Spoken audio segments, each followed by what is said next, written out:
Dikatakan dengan percepatan teknologi seperti saat ini, hingga tahun 2030, sekitar 2 miliar pegawai di seluruh dunia akan kehilangan pekerjaan. Sebuah kenyataan yang akan terjadi di dunia Departemen Pemerintahan Pusat, Pegawai Negeri Pemerintahan Pusat dan Daerah, Pegawai BUMN akan menghadapi semua pernyataan atau kenyataan itu dalam 10 tahun ke depan. Alias 50% pekerjaan Anda akan musnah. Bukan berarti Anda, para mantan pegawai PNS, pegawai BUMN akan jadi miskin, tidak berpenghasilan.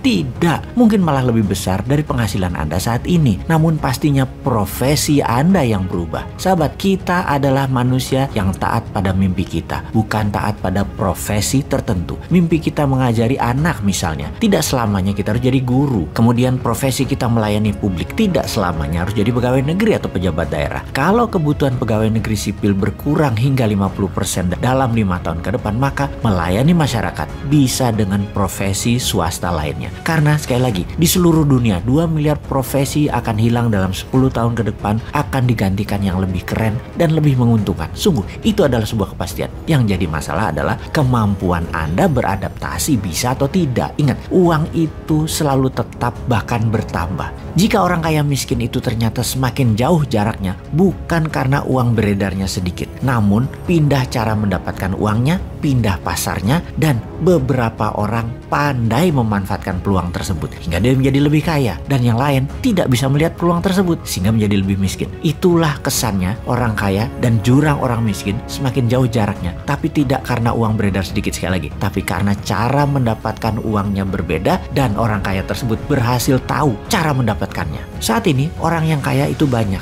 dan mereka yang kaya atau yang sukses itu adalah mereka yang adaptif terhadap perubahan kehidupan, menemukan solusi bisnis dari disrupsi milenial, disrupsi zilenial, disrupsi digital, dan disrupsi pandemi. Pasar itu sungguh selalu bergeser, cara menangkapnya juga bergeser. Kemampuan geser dan tangkap peluang itulah dinamika usaha dan cara menjalankan kehidupan saat ini. Jadi kembali ke fokus tentang perubahan dari profesi pegawai negeri di zaman New Mind. Kita akan sederhanakan dan kita akan digitalkan dunia pelayanan publik hingga departemen-departemen kementerian tinggal separuh karena digabung-gabungkan departemen tersebut. Kemudian BUMN tinggal 10%, di mana yang 90% di merger, diakuisisi sesama BUMN dan ditutup. Pegawainya diberikan golden shake hand. Lalu pegawai negeri pemerintah pusat dan daerah juga tinggal 50%. Dan sekali lagi, semuanya diberikan golden shake hand. Inilah rencana demi membuat Indonesia menjadi negara superpower. Maka sekali lagi, sistem administrasi negara akan di-IT-kan, akan didigitalkan, dan akan di-blockchain-kan. Sehingga tenaga kerja administrasi di pemerintahan pusat daerah akan menjadi ringkas, menjadi sederhana, juga departemen di kementerian,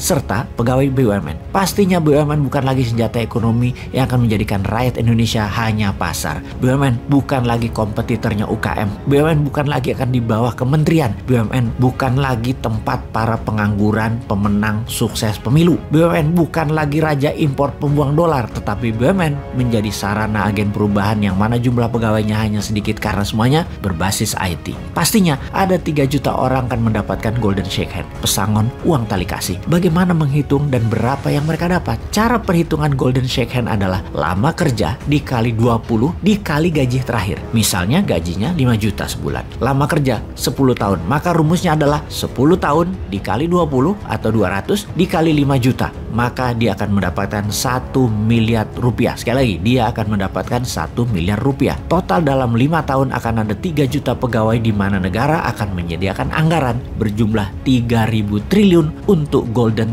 shake hand. Apa efeknya? Bayangkan, 50% uang tadi pasti akan masuk dunia usaha, masuk ke dunia UKM. Pasti ekonomi perputarannya akan naik triple transaksinya, triple nilai pasarnya. Alasan teknik lain, karena saat ini uang beredar hanya 45% dari PDB alias hanya 6.600 triliun, maka jika ditambah uang hasil golden shake hand masuk beredar ke masyarakat, maka ekonomi akan tumbuh cepat. Jadi, sebagai informasi tambahan sahabat, negara Singapura, Jepang, uang beredarnya 120% dari PDB. Indonesia, kalau 55% ditambah diedarkan dari yang 45% yang sekarang alias 100% uang beredar sama dengan PDB, maka akan ada tambahan 8.000 triliun uang baru beredar, di mana yang 3.000 triliun adalah untuk golden shake hand. Yang 5.000 triliun lainnya ya buat yang lain yang produktif gitu loh. Makanya terima saja MMT sebagai strategi ekonomi simbol dari kebangkitan ekonomi akar rumput. Printing money masih terbuka luas berbasis PDB. Nanti cetak uang berikutnya baru berbasis sumber daya alam atau sovereign wealth fund.